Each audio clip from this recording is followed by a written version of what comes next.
We've studied the process of modern economic growth, and we've seen how economic progress has diffused throughout the world. We've adopted the method of differential diagnosis so that we can help regions that are still stuck in low growth or even in a poverty trap to overcome that trap through a careful, evidence-based diagnosis of the problems. Therefore, we've arrived at a very exciting moment. The world is poised for the first time in human history to end the scourge of extreme poverty. It may seem fanciful to many people, it may seem utopian, but it's real. The rate of extreme poverty has been falling. The evidence is clear. It can continue to fall, can decline sufficiently rapidly that this generation could be the generation that sees the end of extreme poverty. Now, what the differential diagnosis tells us is that it won't happen by itself. It's not automatic, but the end of poverty is within reach. Just take a look at the numbers. Back in 1980, the World Bank estimates that a little bit more than half of the world's population in developing countries, perhaps 55 to 60%, were in extreme poverty, using the World Bank's criterion of living at less than $1.25 per person per day, measured in purchasing power adjusted prices. By 1990, that poverty rate had come down to around 44 or 45%. But since 1990, the progress has been spectacular. From 1990 to 2010, the poverty rate in the developing world fell by more than half, from around 44% to around 20% in the year 2010. And it continues to decline now. This is the reason why finance ministers and development leaders gathered at the World Bank in the year 2013 voted to make the World Bank's target and mission to be supportive of the end of extreme poverty by the year 2030. In other words, our generation could be the one to see the end of extreme poverty. It's our job, of course, to understand how this could happen and then to act to make it happen. Before we get to the strategy up to 2030, let me turn back the clock to 1930. It was the depths of the Great Depression. There was a lot of poverty in today's high-income world as well as in the poor countries, the developing world. John Maynard Keynes, that great political economist of the 20th century, wrote a wonderful essay, Economic Possibilities for Our Grandchildren. That's the one where Keynes noted that from the time of the Roman Empire up until the 18th century, the rate of technological progress had been extraordinarily low. So low, in fact, that a peasant from the Roman Empire would have felt at home in rural England in the early years of the 1700s. But Keynes went on in that essay to note the explosion of technology of the Industrial Revolution. And he drew in 1930, in the depths of the Great Depression, a startling lesson from that technological progress. Because you could imagine in the Great Depression, with mass unemployment and with the pessimism around, that one could have been overwhelmed, feeling that economic progress was at an end. But Keynes said, no, let's look more deeply. Technological change means that even though we have a serious short-run crisis, the long run is promising. Let me quote what John Maynard Keynes wrote in 1930. And I quote, "I would predict that the standard of life in progressive countries 100 years hence will be between 4 and 8 times as high as it is today. There would be nothing surprising in this, even in the light of our present knowledge. It would not be foolish to contemplate the possibility of a far greater progress still. I draw the conclusion, says Keynes, that assuming no important wars and no important increase of population, the economic problem, by that he means the problem of poverty, may be solved, or be at least within sight of solution within 100 years. This means that the economic problem is not, if we look into the future, the permanent problem of the human race. It's interesting. 1930, John Maynard Keynes says the economic problem, meaning the persistence of poverty, could be a thing of the past within 1 century. And it's exactly at that century mark that the World Bank now contemplates the realistic end of extreme poverty. A pretty good call. Now, John Maynard Keynes said that he could foresee this if there was no significant increase of population. Of course, there has been, because when he wrote in 1930, the world population was 2 billion. Now it's 7.2 billion, more than 3 times as large. And by the middle of the century, it will be more than 9 billion, most likely. He also said that barring World War, but of course there was another major war, the Second World War, and despite both of those facts, the massive increase of world population and the continuing tragedies and destruction of war, Keynes's basic insight that technological progress can bring about the end of poverty remains true, and it remains prescient, because we are at the cusp of that final push to end extreme poverty if we decide to make it happen. Now, in the year 2000, a remarkable thing did happen. 160 plus leaders of the world gathered together in September 2000 at the United Nations to usher in the new millennium. And when they did so, they wanted to convey the hope of the new millennium. So the Secretary General of the United Nations at that time, Kofi Annan, put forward to the world leaders a Millennium Declaration that called for the new millennium to realize the great hopes for human rights, for peace and security, and for economic development, and the reduction of extreme poverty that humanity yearns for. The world leaders adopted the Millennium Declaration, and within it adopted specific development goals, which have become known as the Millennium Development Goals.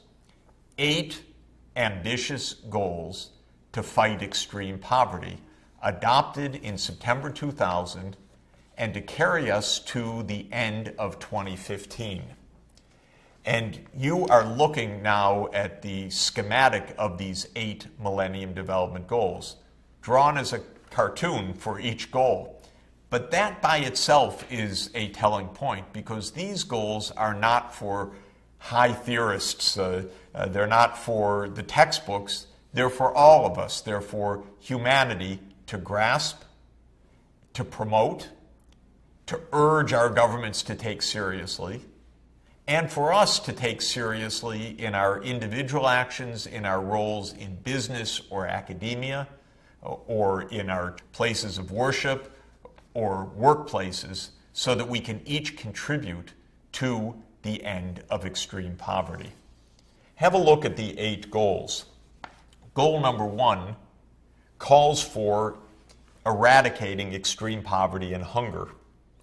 Goal number 2 is to achieve universal primary education. Goal number 3 is to promote gender equality, so that women, like men, have rights and access for economic progress, so that girls as well as boys go to school and get a decent education. Goal number 4 is to reduce sharply child mortality. Goal number 5 is to reduce sharply maternal mortality and ensure safe and healthy pregnancy for mothers and for their children. Goal number 6 was to fight the raging pandemic diseases of AIDS, TB, malaria, and other mass killers. Goal number 7 is to promote environmental sustainability. And goal number 8 is to promote a global partnership whereby the rich countries help the poor countries to achieve the first 7 goals. Now, in fact, beneath this general description are some specific quantitative targets and many dozen indicators. For the 8 Millennium Development Goals, there are 21 targets, specific and quantified, and there are around 60 detailed indicators to measure the progress. It's been my honor and pleasure to serve as special advisor, first to UN Secretary General Kofi Annan, and now to UN Secretary General Ban Ki-moon on the Millennium Development Goals, and to help analyze and to help coordinate the UN's efforts to enable and support poor countries to achieve all of these Millennium Development Goals. It's been a wondrous process to see how this kind of goal setting can energize civil society, can help to reorient governments that may have been neglecting crucial issues of disease control or the safety of childbirth or ensuring that all children go to school, and to reorient priorities, political awareness, budgets to achieve these goals. But progress has been notable, and breakthroughs have occurred for some of the world's poorest countries. Have a look at the overall trend of extreme poverty as measured by the World Bank at that $1.25 per person per day threshold. And what you see here is that sharp decline, which I mentioned just previously, that from a poverty rate of around 44% in 1990, the poverty rate has come down to around 20% in 2010, and it continues downward today. The Millennium Development Goals by themselves certainly did not accomplish all of that reduction of poverty. There was a powerful trend underway. China's remarkable economic growth is a big part of the story. But we've seen parts of the world, and notably tropical sub-Saharan Africa, achieve a real breakthrough in faster economic growth and therefore in the reduction of poverty after the year 2000, spurred on by the Millennium Development Goals. Here you're looking at the rapid increase of the numbers of people kept alive by antiretroviral medicines when they are infected with the HIV virus. Now, the HIV virus, if not stopped in its tracks by antiretroviral medicines, causes AIDS and causes near certain death. But because of the Millennium Development Goals and programs that it has helped to spur, millions and millions of people now receive life-saving antiretroviral medicines. The reduction of malaria burden that has been achieved by the scaling up of focus and attention and budgets to fight malaria through the range of modern technologies, long-lasting insecticide-treated bed nets, a new generation of anti-malaria medicines, and many other advances that have been enabled through better technologies during the last decade. And this is causing a remarkable decline of malaria deaths and malaria disease, especially in sub-Saharan Africa, since the peak was reached in the early 2000s. Well, we can see that the combination of continued rapid technological change and a good differential diagnosis that helps us to focus investments where the poorest places need it, whether it's in infrastructure or healthcare, or getting children in school, or safe drinking water and sanitation, gives us a very powerful combination to not only witness the underlying forces of poverty reduction, but to help spur them on so that we can be the generation that brings an end to that long-standing human scourge of extreme poverty. The Millennium Development Goals have given us a big push up to the year 2015, and one more major effort from 2015 to 2030 will vindicate John Maynard Keynes' forecast 100 years before that the economic problem of extreme poverty can come to an end.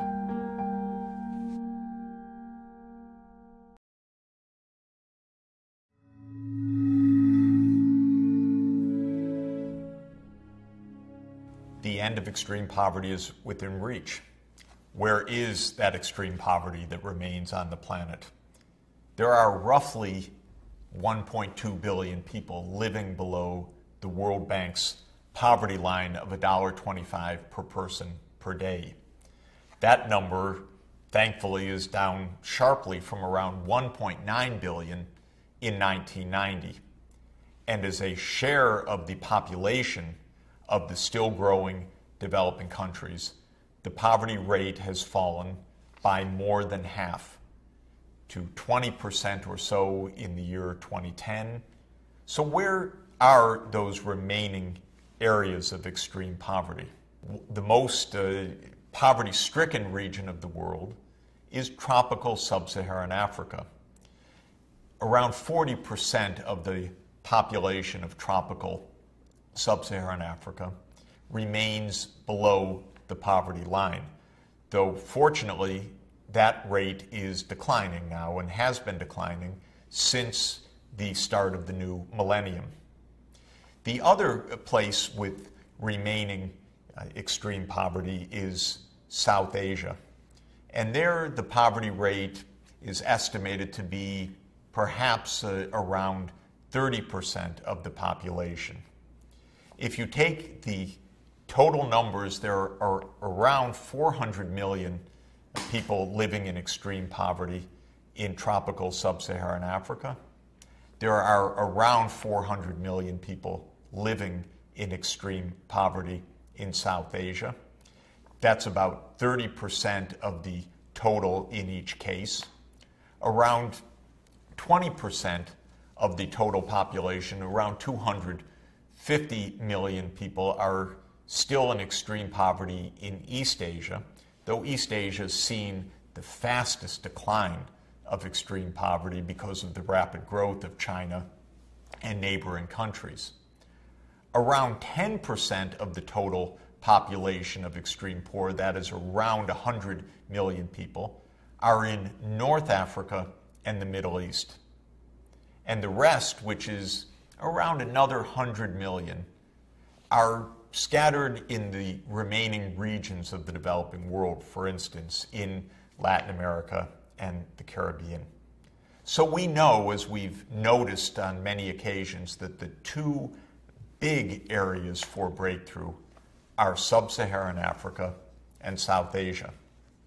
Let's take a look at the differential diagnosis for sub-Saharan Africa and what can be done to help those parts of sub-Saharan Africa still stuck in extreme poverty to accelerate the progress out of extreme poverty.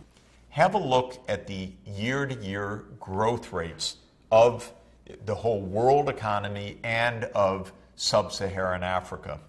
Now, this is the change of gross domestic product taken for the whole sub-Saharan African region and the gross world product, looking at a comparison. And what we can see is some very good news, and that is that the average growth rate in sub-Saharan Africa of the overall economy picked up significantly after the year 2000. And indeed, sub-Saharan Africa has been achieving economic growth faster than the average of the world economy. Sub-Saharan Africa has been growing at around 5% per year. Now remember, the rule of 70. If sub-Saharan Africa is growing at 5% per year, divide 70 by 5, that's 14. That says that the period it takes for the African economy to double in size would be about 14 years. So something's going right, and it's possible even to get faster progress. If we make a differential diagnosis of Africa's problems, of course we see that in those 7 big categories where we want to investigate, there are challenges and issues in nearly all of them.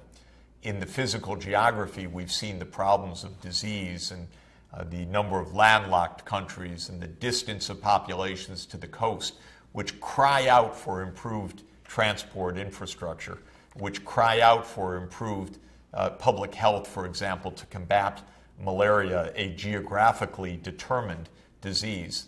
We've seen problems, cultural attitudes of very high fertility rates in very poor places, meaning that very poor households that have 6 or 7 or 8 children are not able to provide the investments in healthcare, nutrition, and education that their children need to get out of poverty.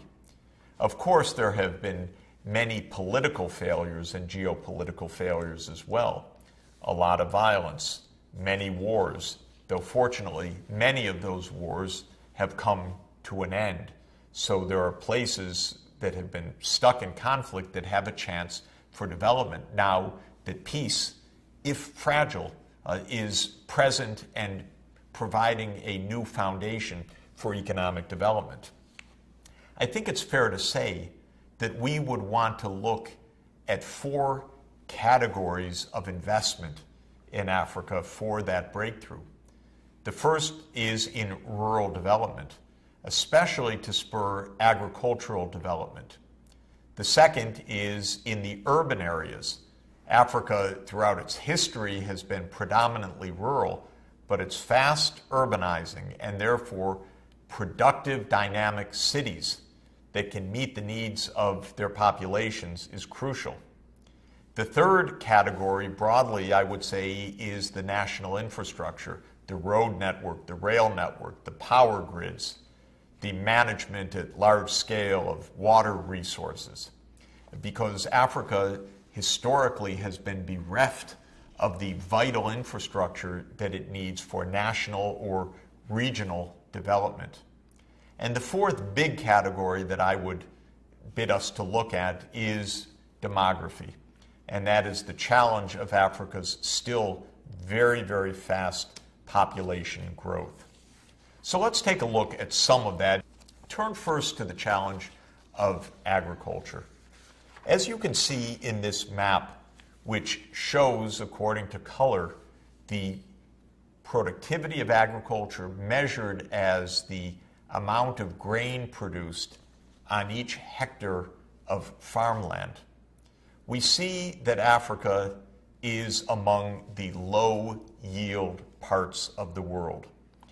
On average, smallholder farmers in sub-Saharan Africa have gotten a yield, that is a grain output per hectare of farmland, generally of between half a ton and 1 ton of grain per hectare.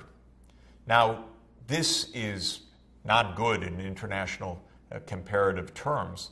Many countries have 3 or 4 or 5 tons of grain per hectare of farmland. And in the most productive grain belts of the world, those yields can rise even to 10 times Africa's yield. Some farms getting 10 tons of rice or maize or wheat per hectare of land.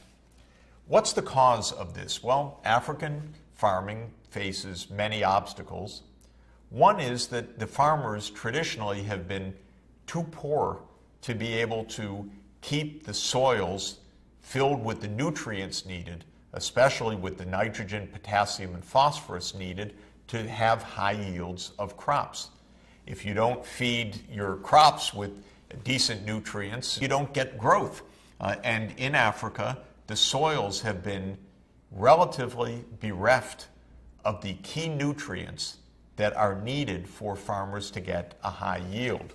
The next map shows us why. In all other parts of the world, farmers use extensive fertilizers, both organic and chemical, to replenish the key nutrients, especially the so-called macronutrients of nitrogen, phosphorus, and potassium, that are taken out with each crop. When a crop is harvested, out go the nutrients. Somehow those nutrients have to be put back in, whether in green manures, so-called, of organic farms, or whether through chemical fertilizer, which puts nitrogen back into the soil. But Africa's peasant farmers have been so poor that they have been farming without the advantage of those added nutrients, and that has kept them in a poverty trap. Because of their poverty, they can't buy the fertilizers that they need, whether organic or chemical. Their soils, therefore, continue to be depleted of key nutrients. The yields remain low, and year after year, the farmers get a very, very meager income, and farm families face tremendous bouts of hunger. It's not only the fertilizer input that's key. Other inputs necessary for high yields include water management through irrigation, and that requires wells and pumps typically, and good seed varieties, where seeds are bred through a variety of means to give high yields. And African farmers traditionally have lacked the means to invest in irrigation and to invest in high-yield seeds in just the same way that they've lacked the means to replenish the soil nutrients. It all adds up to an agricultural poverty trap. It all tells us that a high priority for Africa to break out of extreme poverty is to invest in its smallholder farmers with government programs that enable even the poorest farmers to get the inputs that they need, whether on credit or as a grant, so that they can have higher yields, higher income, and thereby start investing in these crucial inputs. And then peasant farmers stuck in poverty can become commercial farmers, earning a good income and then using a part of that improved income to keep making the investments in soil nutrients, in water management, and in improved seed varieties. Now, to bring this about requires investment in infrastructure. We've already looked at the difference in the railroad map of Africa and India, but let's look again.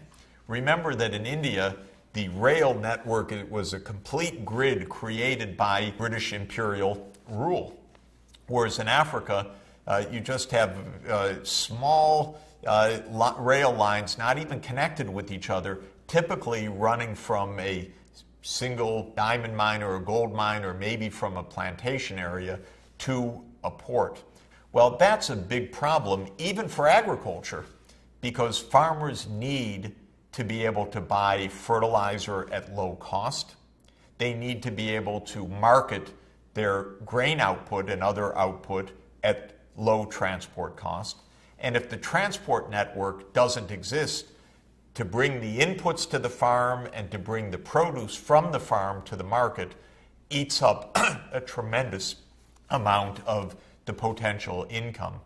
So investing in the basic transport infrastructure, whether it's the road network or whether it's the rail network, is also absolutely crucial.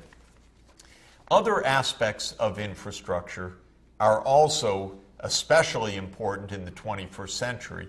I would say it should be taken as a given that there can be no economic development on a sustained basis without electrification. But have a look at this well-known world picture taken by satellite by NASA of the Earth at night, which basically tells us where there are lights on due to an electricity grid. And you can see the bright lights of the United States, the bright lights of Europe, the lights of China and Japan, the lights of the Arabian Peninsula and of India. But look at sub-Saharan Africa. It's lights out at night. A large part of rural Africa, and that's the predominant part of the African population, still lacks access to electricity. And that means not only not having lights at night for children to study and for being able to go about one's activities at home, but it means the lack of reliable power for pumping water, for irrigation, for refrigeration, for preservation of agricultural outputs, for processing of food, for textiles and apparel, and every other kind of manufacturing activity.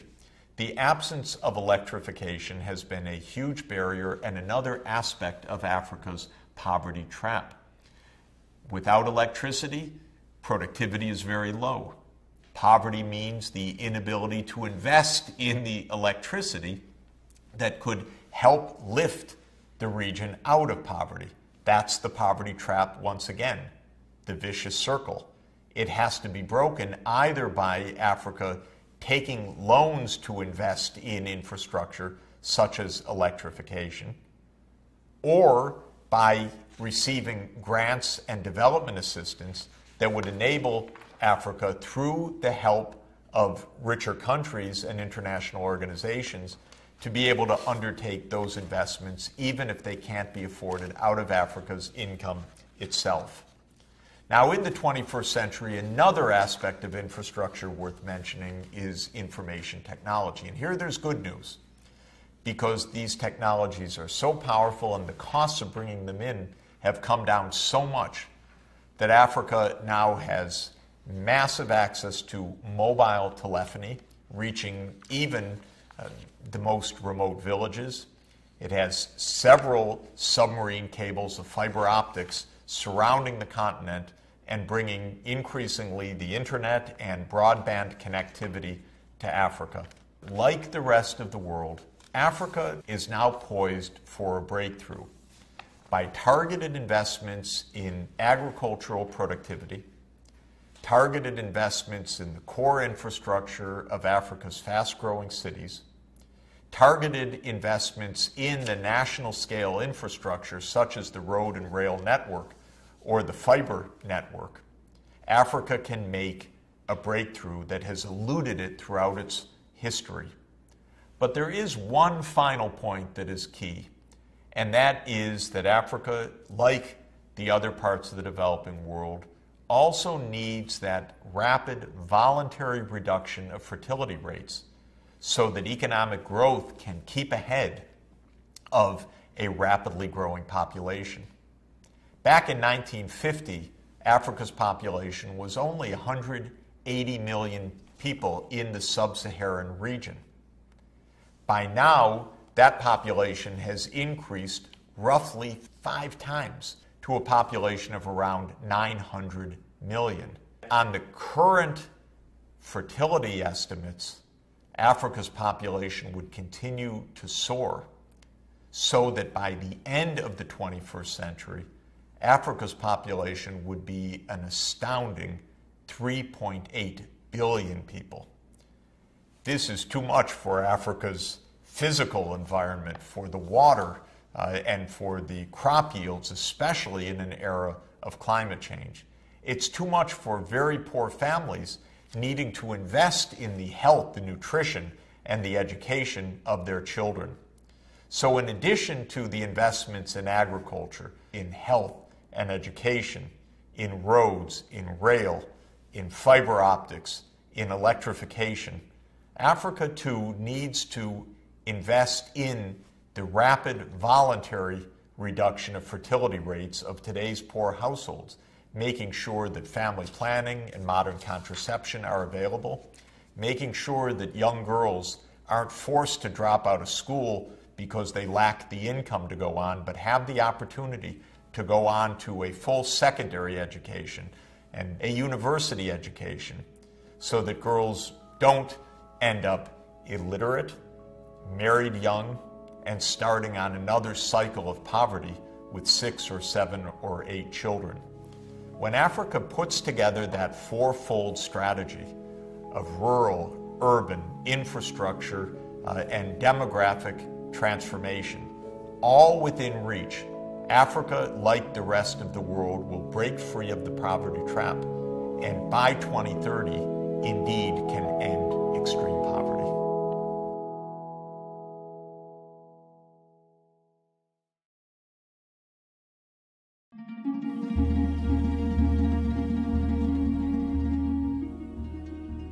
We've noted that there are 2 main regions in the world where there is still extensive extreme poverty.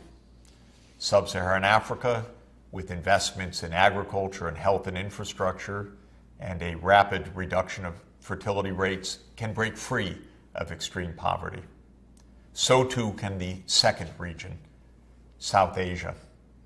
Indeed, South Asia has been making notable progress, but there are still around 400 million poor people in South Asia, and still major challenges of poverty in both the rural and the urban areas.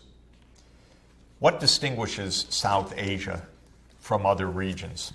Of course, many aspects of wondrous culture, traditions, and physical environment. But the one that I would want to underscore is the extraordinary population density of South Asia. Consider India with its 1.2 billion people out of 7.2 billion people total in the planet. That's roughly 15% of the world's population. Yet India has just 2.5% of the world's land area. And many parts of that landmass of India are very dry or even desert. Have a look at the map of population density, where countries are shaded according to their population density, and you see that India and its next door neighbor, Bangladesh, are indeed shaded as 2 of the most densely populated parts of the world. The numbers indeed are quite staggering. Bangladesh has on average 1,200 people per square kilometer. India, about 410 people per square kilometer. The United States, by contrast, has about 32 people per square kilometer. And so the population density in India is more than 10 times higher than in the United States. And the implications of this throughout India's history have been adverse. Indian farms are very, very small. Indian farmers traditionally have been able to grow only a small amount of food and have eked out an existence of poverty in the thousands of Indian villages from time immemorial. The cities, too, are extraordinarily dense and crowded as India's and South Asia's cities more generally have increased. Many people thought the situation was hopeless for South Asia, looking in the 1950s and 1960s.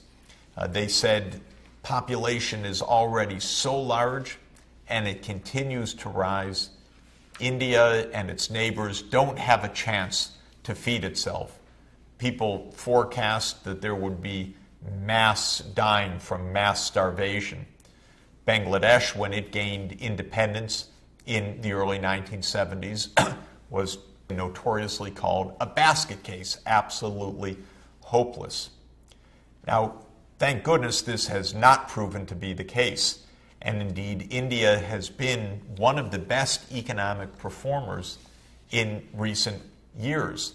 And it has taken a pride of place as one of the leaders of the information technology revolution, with wonderful engineering, wonderful innovation in using information technology for economic development.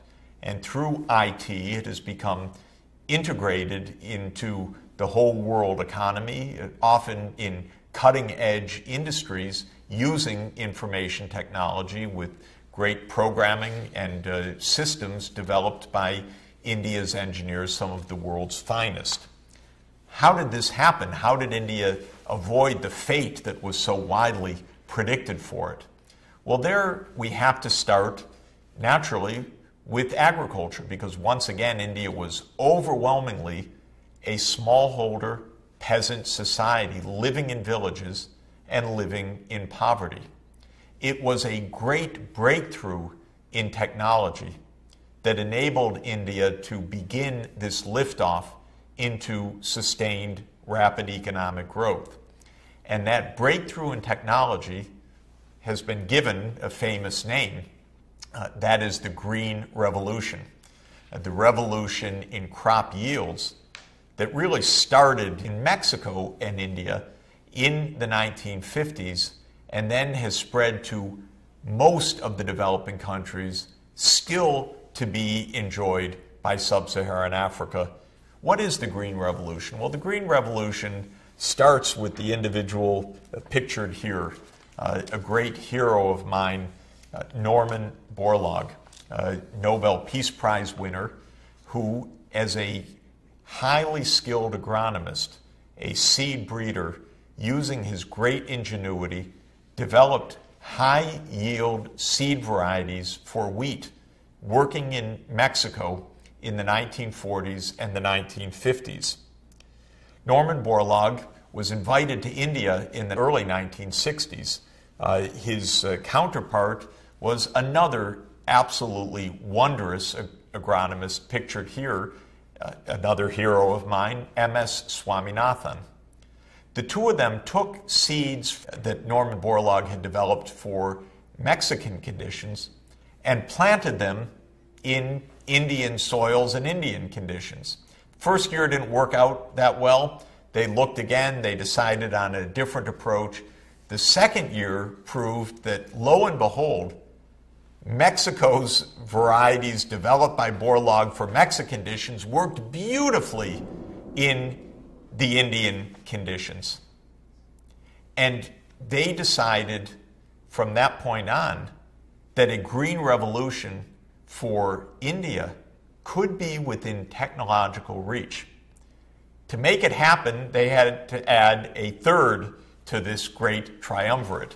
And he's shown here, the Minister of Agriculture of the mid-1960s, Minister Subramaniam.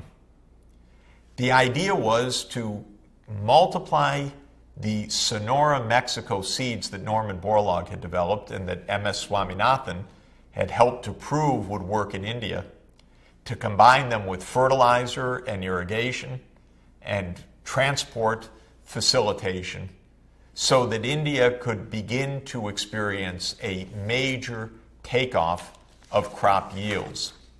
Now, the picture you're looking at here shows the Green Revolution for the whole developing world. You see that yields up until the mid-1960s were still under 1,000 kilograms per hectare of arable land. That is under 1 ton per hectare. But then look what happens after that. The march up the yield curve to the point where in recent years, yields on average in the developing world have been between 2.5 and 3 tons per hectare, with many parts of the developing world achieving more than 3 tons per hectare. Well, fortunately, India is one part of that overall green revolution. It hasn't had the most stupendous of the results, but it has had important beneficial results, as shown in this picture. First, you see Mexico's takeoff. That's where Norman Borlaug first developed the high-yield seeds. India and Pakistan lagged far behind Mexico already by the early 1960s. Mexico had jumped to 2 tons per hectare, whereas India and Pakistan were averaging still under 1 ton per hectare of land. Then came India's Green Revolution, also undertaken in Pakistan, and the average yields start to rise of all of the feed grains. Wheat, rice, maize, and of other grains were improved variety seeds were also developed and combined with fertilizer and good water management.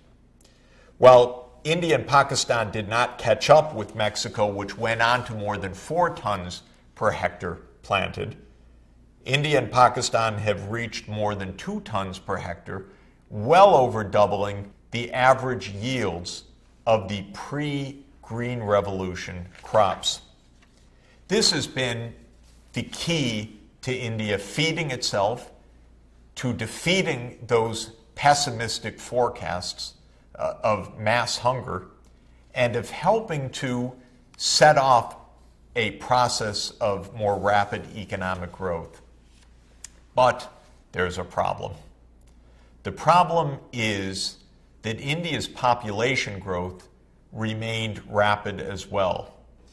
Have a look at India's population growth.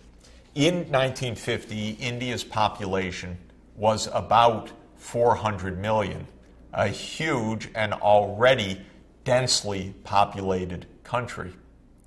By today, that population has tripled.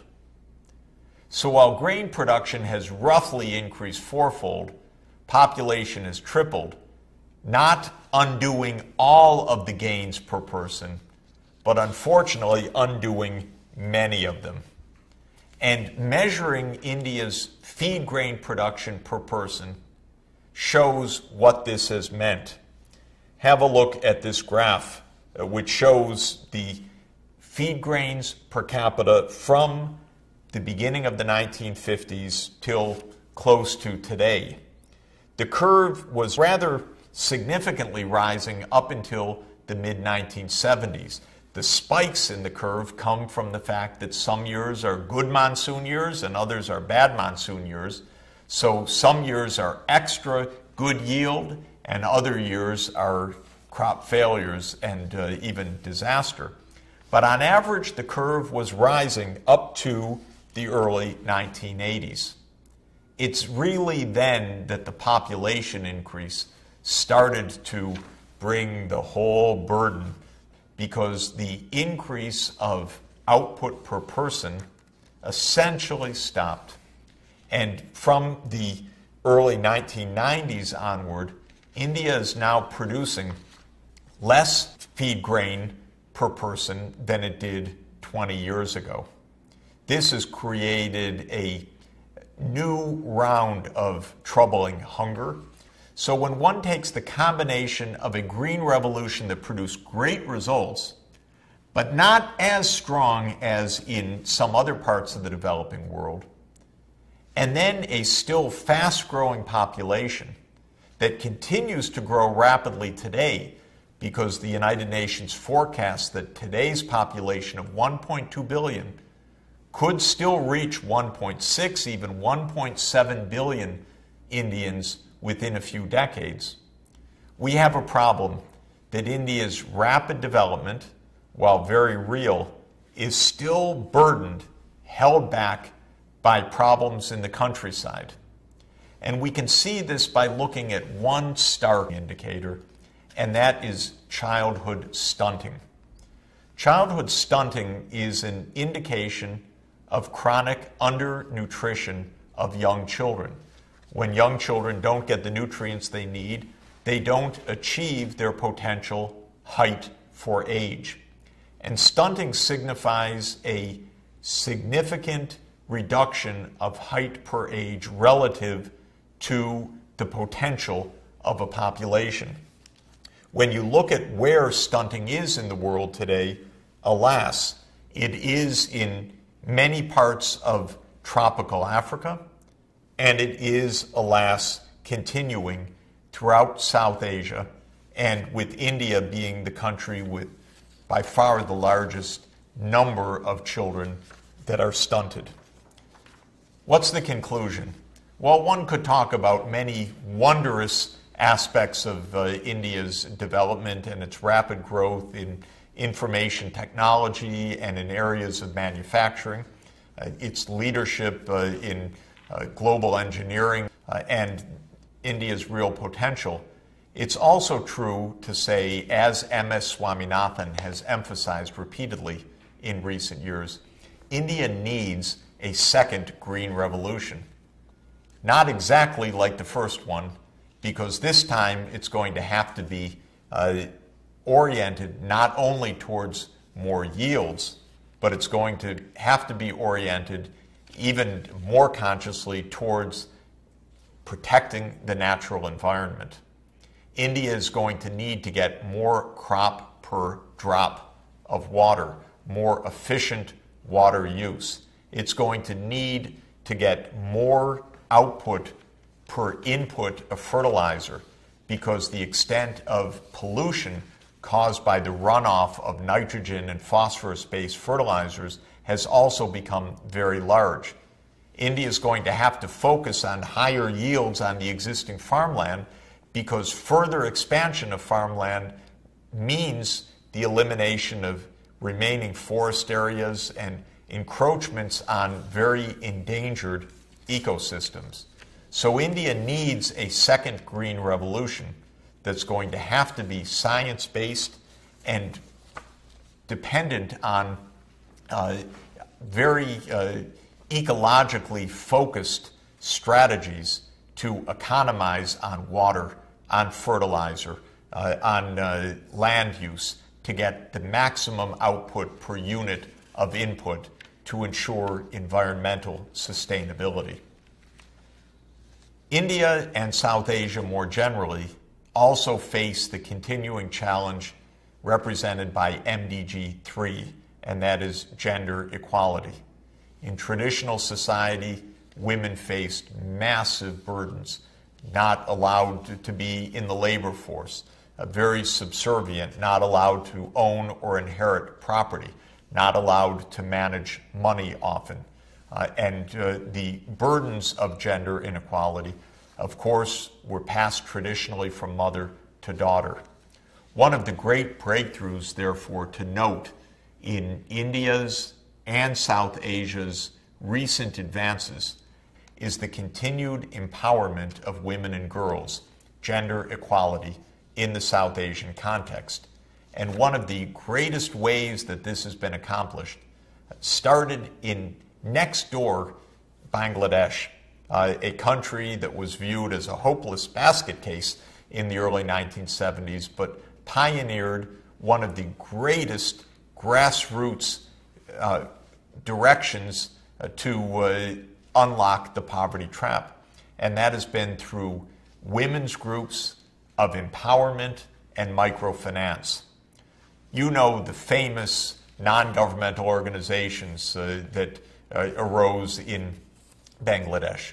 Grameen Bank of Muhammad Yunus, the Nobel laureate, BRAC, and other great NGOs which pioneered women's empowerment in the villages and undertook a massive expansion of microfinancing through a group lending process. And it's because of that that microfinance spread throughout the world as a new, powerful tool for grassroots empowerment, for gender equality, and for a breakthrough out of extreme poverty.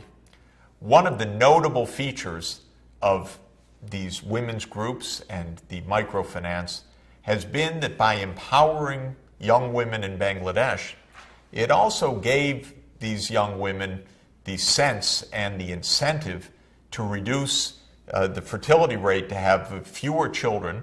After all, the mother's now in the labor force, she's earning her own income, and she knows now through knowledge gained through her peers that having fewer children will enable her to invest more in each of her children so that they have a chance for a better life.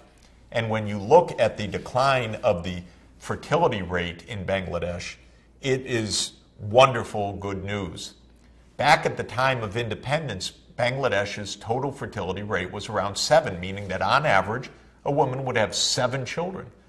On average, that would mean half of them, of course, girls. For every 100 women, they would be having 700 children, 350 of whom would be girls. And so in one generation, 100 mothers would be raising 350 future mothers. You can imagine how rapidly the population would be growing. But because of microfinance, because of women's empowerment, you see that the fertility rate on a voluntary basis came down extraordinarily rapidly, so that as of today, the fertility rate is at the so-called replacement level. Each woman, on average, is having 2 children, one of them a daughter. Each woman, therefore, is, you could say, replacing herself with a daughter who will become a mother of the next generation, leading over the longer term to a stabilization of the population and a much, much better chance for economic development. South Asia, like sub-Saharan Africa, therefore has the end of extreme poverty within reach, but it will require a major effort.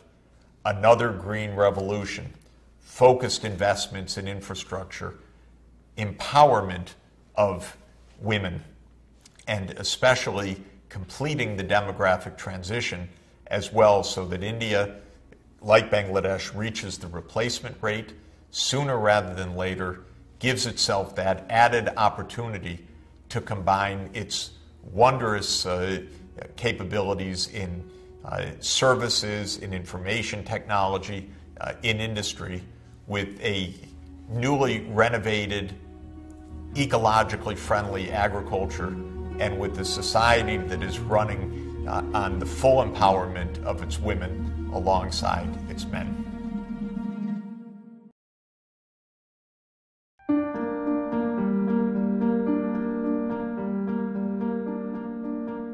We've seen through differential diagnosis how targeted investments in agriculture, in health, in education, in infrastructure can help a very poor country or region to spring itself free from extreme poverty.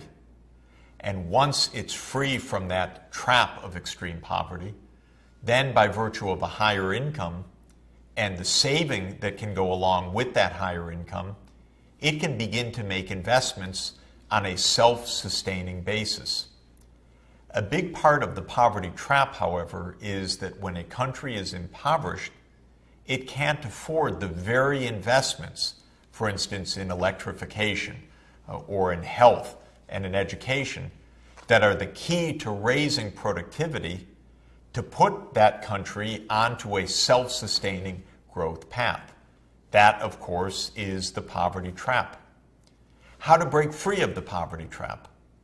Well, the best is if an incredible technology comes along that's even affordable by the poorest of the poor. Mobile telephony is such an example. Mobile phones have spread massively from a few tens of millions a little over 20 years ago to more than 6 billion subscribers today, reaching the poorest parts of the world on a purely market basis. But alas, most technologies are not so effective that markets alone are enough. We know that helping the poorest people get health care, even to buy the bed nets to protect them from malaria or the medicines that they need to stay alive after an infective malaria bite by a mosquito, that they often don't have the money for even that low-cost, life-saving measure that's needed. And therein lies the reality of the poverty trap. Certain investments remain out of reach, and therefore we need to find effective ways to help those countries stuck in extreme poverty get out of the trap. There are 2 basic ways. One is for poor countries to borrow the funds they need, thereby raising the income and using a part of that higher income to pay off the debts.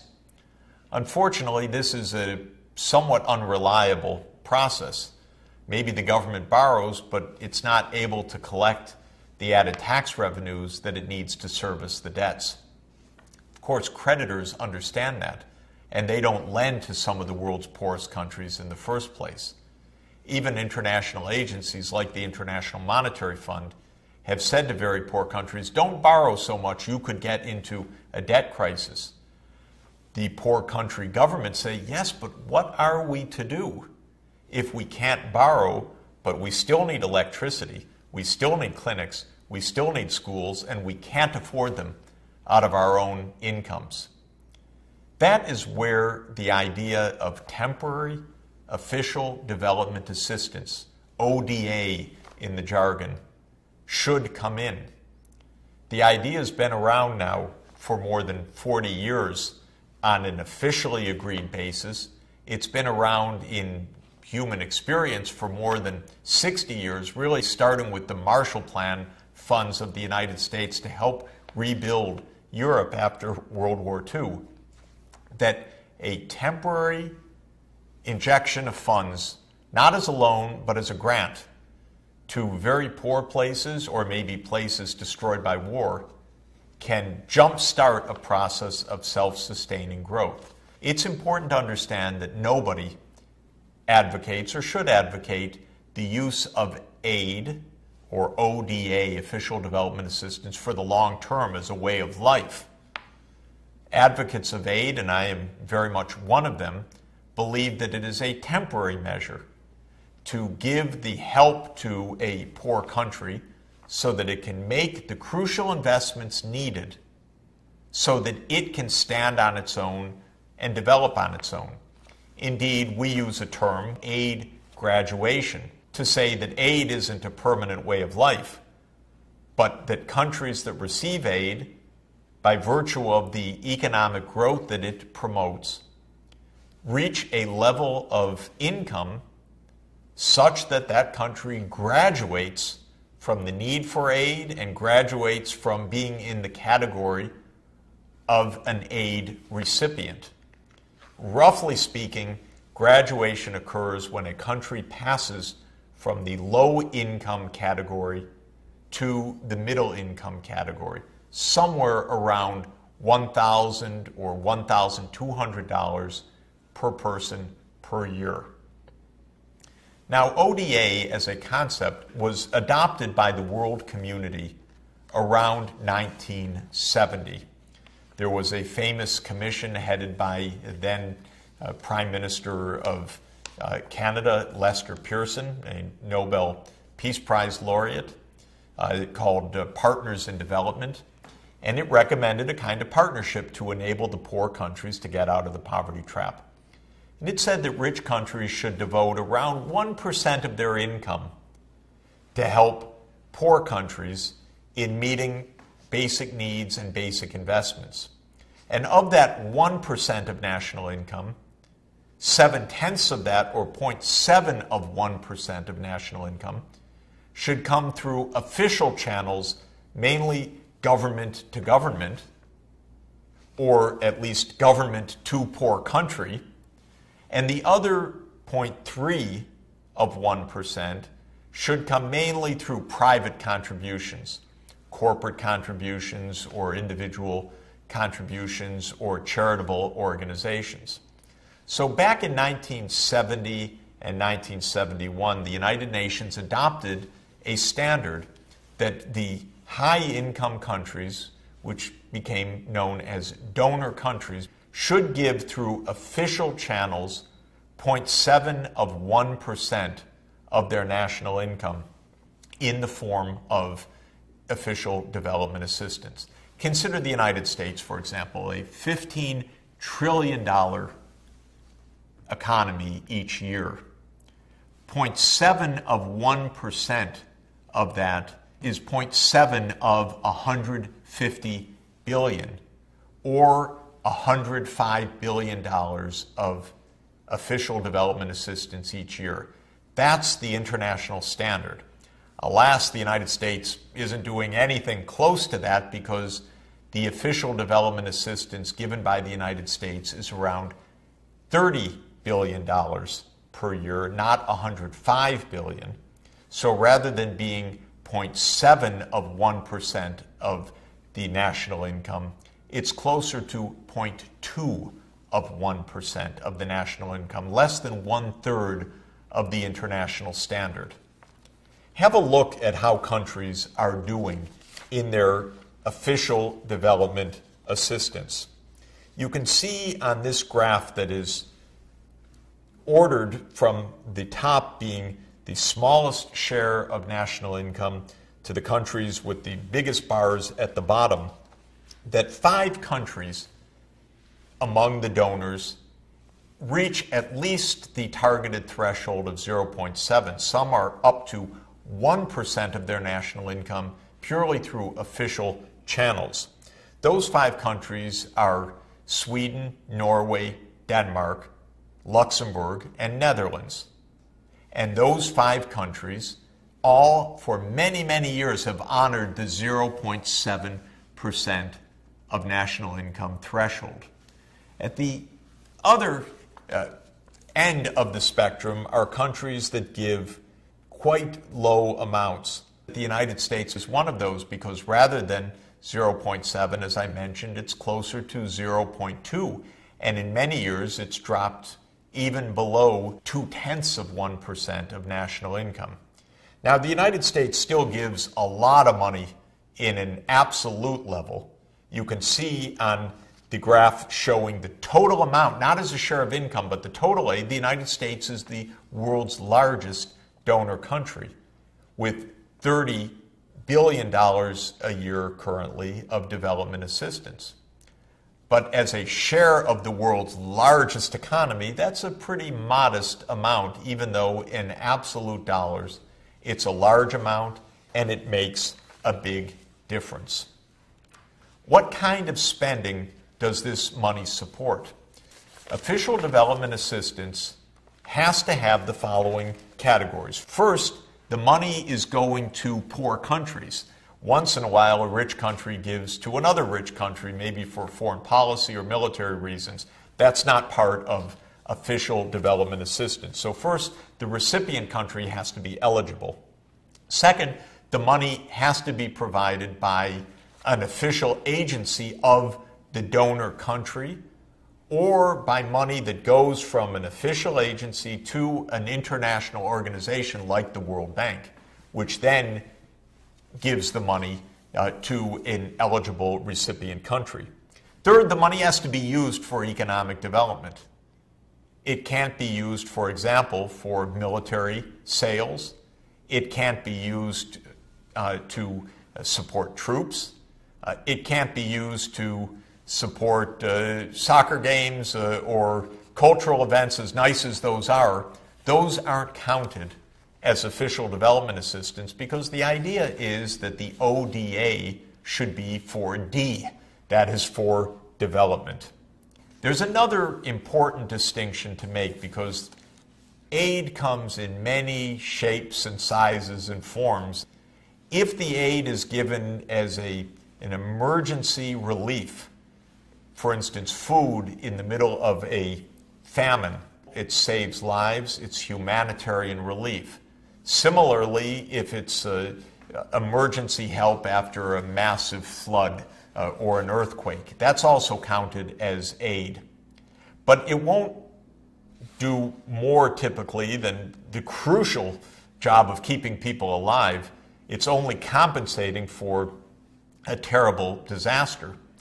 The kind of development aid that can help a country make a breakthrough out of poverty is something else. That's official development assistance that ends up as paved roads or an extended power grid or clinics or schools or support for community health workers or antiretroviral medicines to fight AIDS or insecticide-treated bed nets for malaria.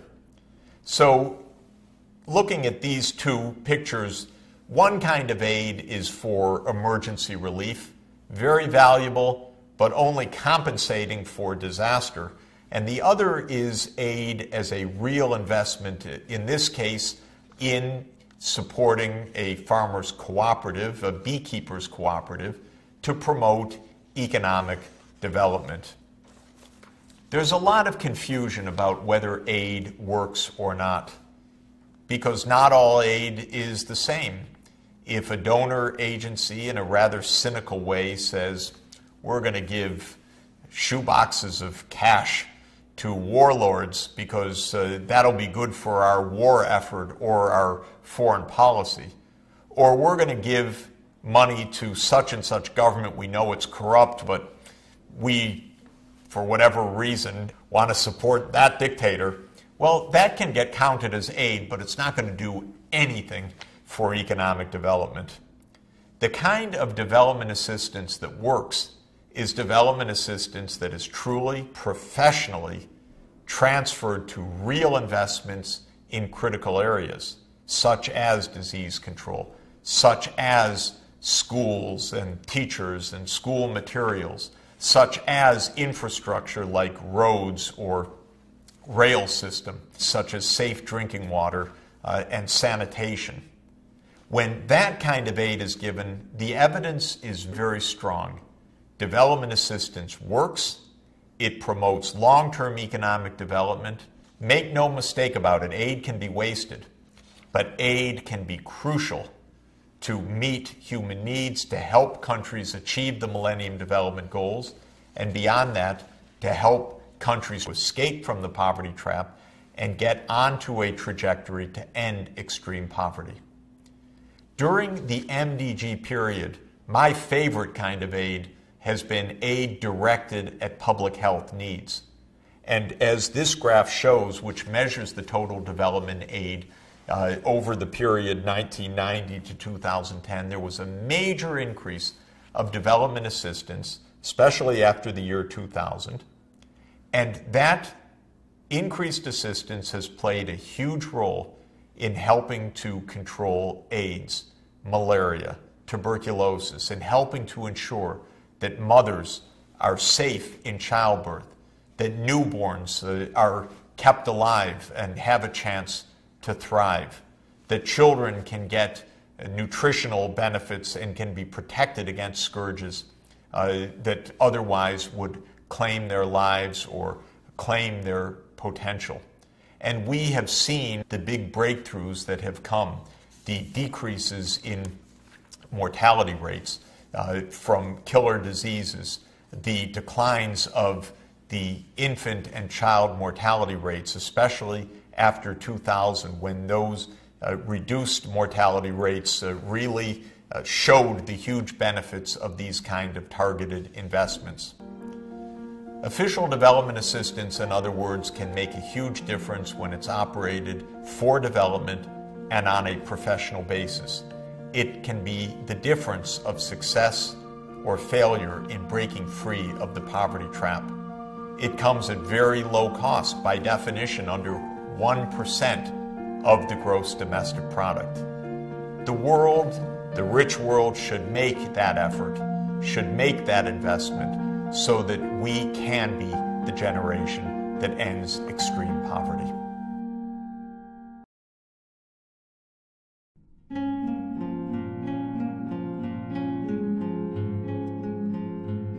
After you've made the diagnosis, after you've mobilized the development aid, after the key concepts of investing in health, in education, or in infrastructure, the real life of implementation of development programs becomes the most important issue. When the Millennium Development Goals were first enunciated, and I was asked and very honored by then UN Secretary General Kofi Annan to advise the UN system on how the MDGs could be achieved, I called on colleagues and professionals from around the world, from many different disciplines, from agronomy, from public health, from the education sector, from urban and rural engineering, to suggest the most effective approaches, the new technologies, the best ways to make an advance. That was the UN Millennium Project. And from 2002 to 2006, it prepared many, many studies, and in 2005 presented a long report and detailed information to the member states of the UN. And in a special session of the General Assembly in the fall of 2005, the UN member states adopted a number of ideas of how to proceed in a practical way to achieve and implement the Millennium Development Goals. One of the very lucky things for my colleagues and me was the proposal that it would be a good idea to look in detail at a few places, some very, very poor villages around Africa, to see how these recommendations could work on the ground in practice, and to use that experience to develop new tools for implementing the fight on poverty, to implementing pathways to saving lives through public health, to implementing new cutting-edge technologies such as the use of mobile phones or broadband for schools and for health systems and for business development. This is how the Millennium Village Project got started.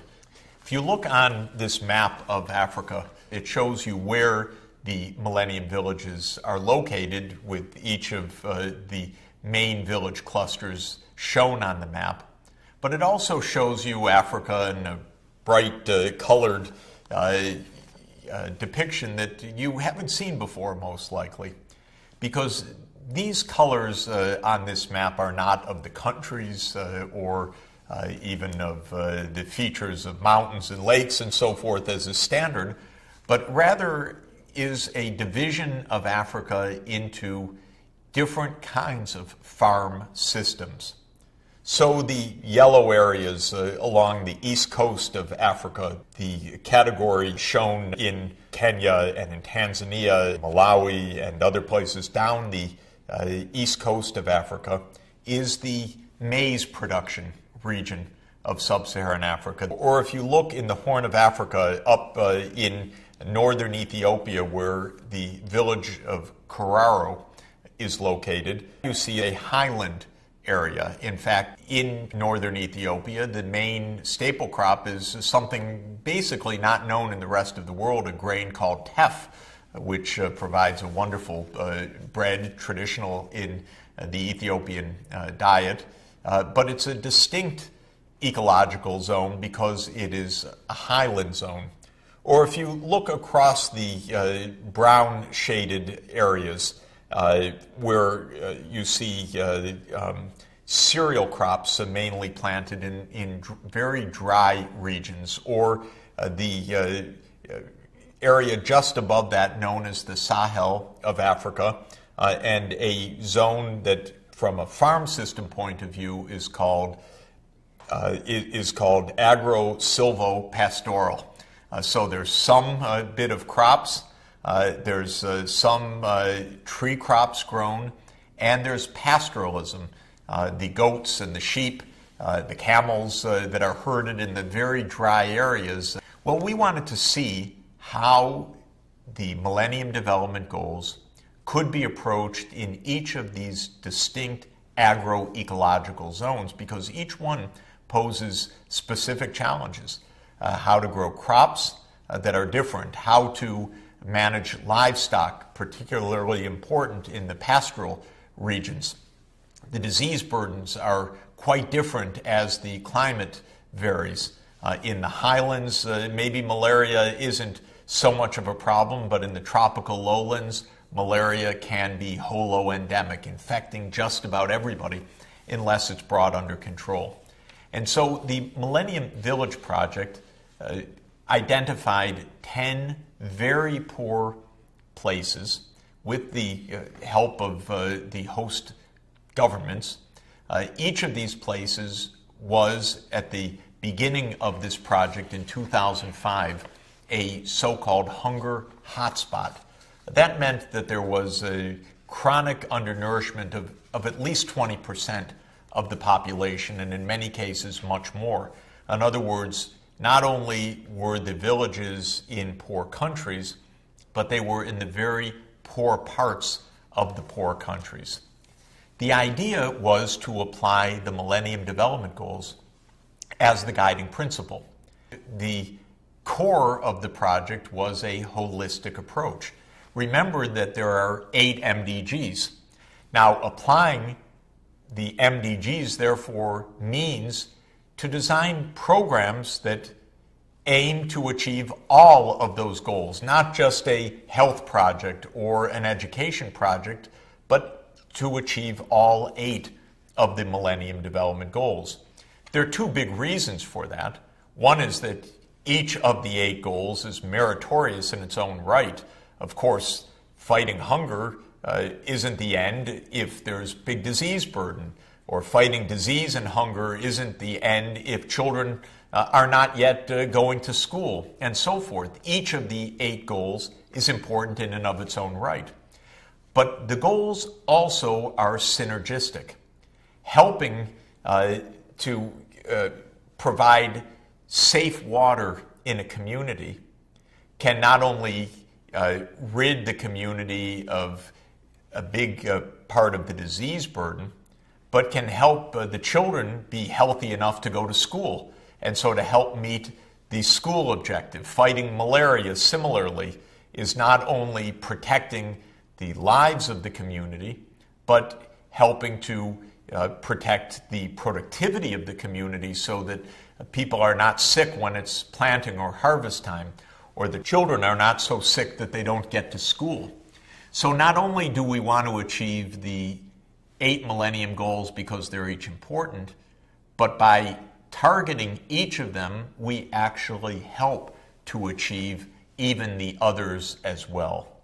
So the Millennium Village Project took a holistic and synergistic approach, aiming at a rather low cost of donor funding. In the first 5 years, $60 per villager per year, to be matched roughly by the host country government and the local community.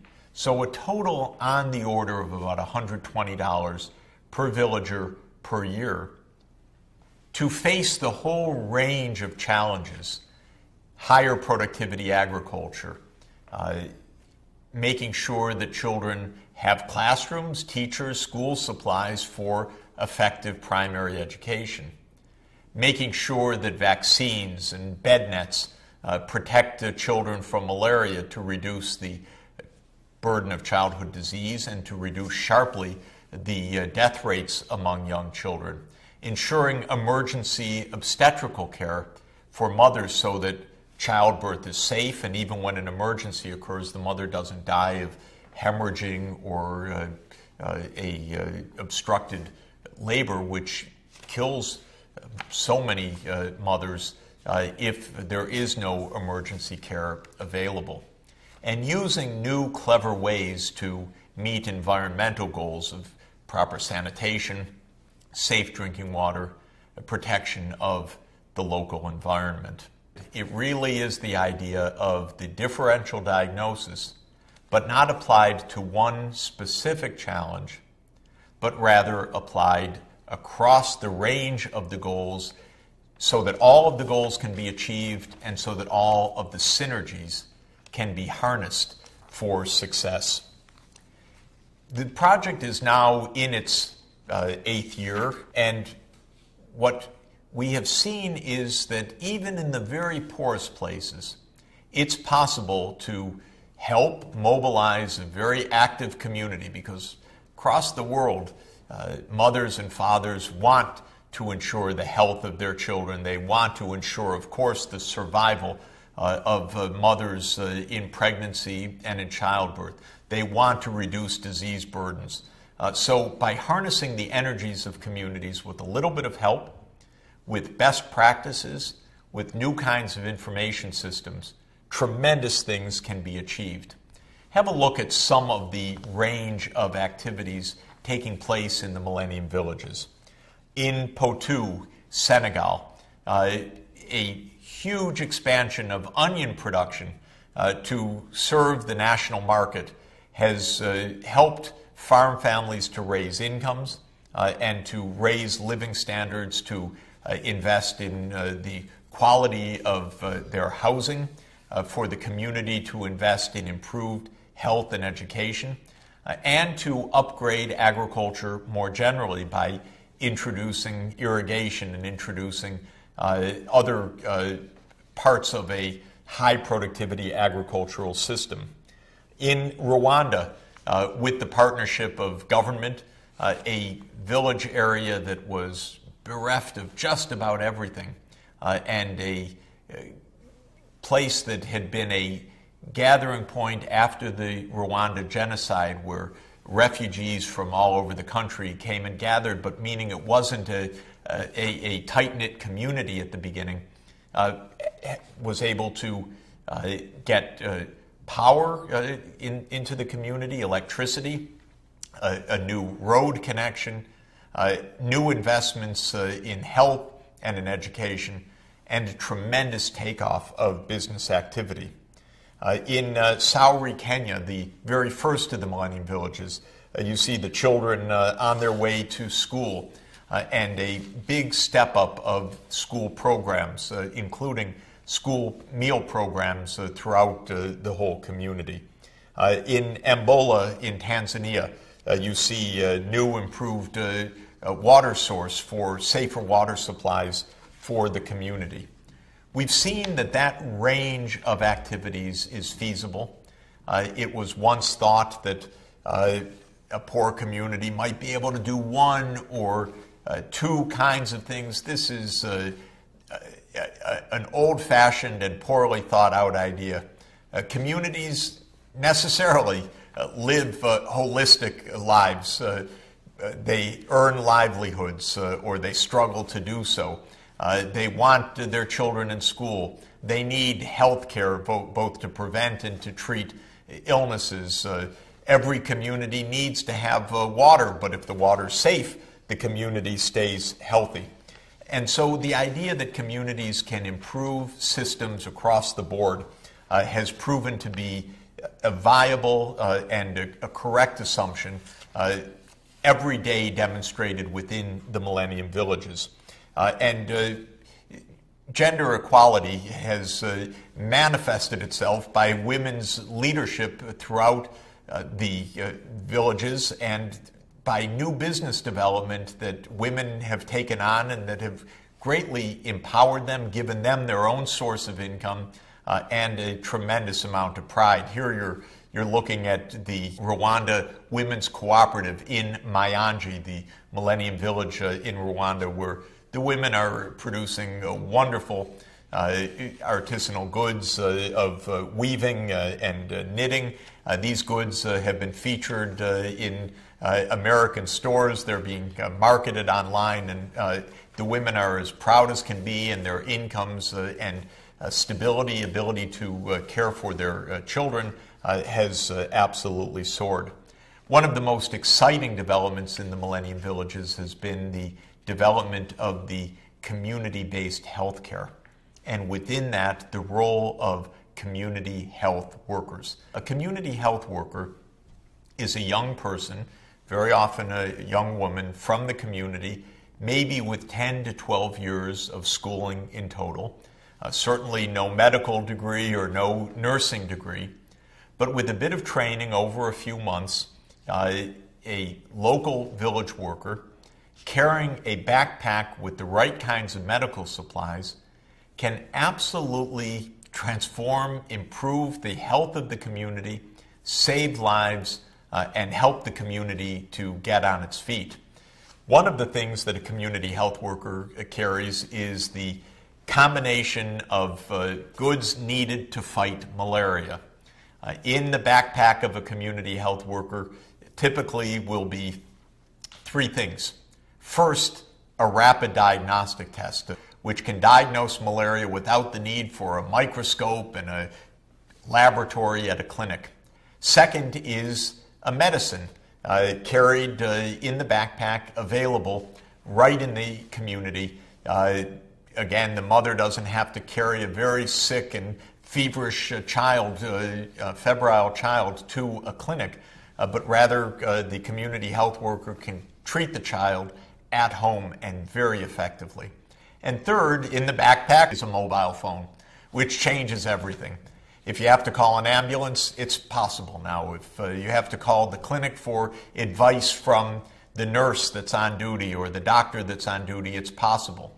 And more these phones are also being programmed with expert systems to plug in a patient's ID number or the results of a test and then receive the information needed automatically by computer expert system that says that given the test results and given the age and weight of the child, here is the dose of medicine that's needed to address the illness. Absolutely wonderful.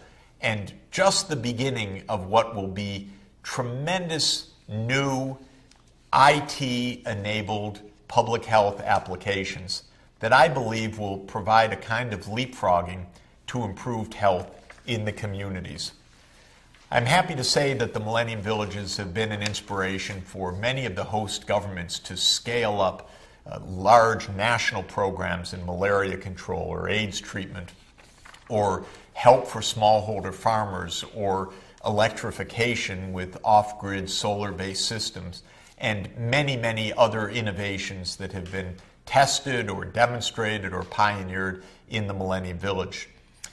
These projects are now spreading. What started as 10 countries is now around 20 that in one way or another are drawing on the Millennium Village model. And within those countries, what started as individual clusters has now often expanded to national application. It's exciting to see on the ground this kind of progress.